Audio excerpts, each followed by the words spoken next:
ही जेसीबीनं पाणी उचला बारक्या ह्या मोठ्या मोठ्या जेसीबीनं खोंग्यात पाणी घ्या घ्या त्या खोंग्यात पाणी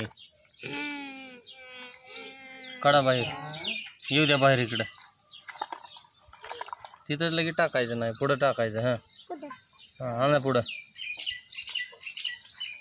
हां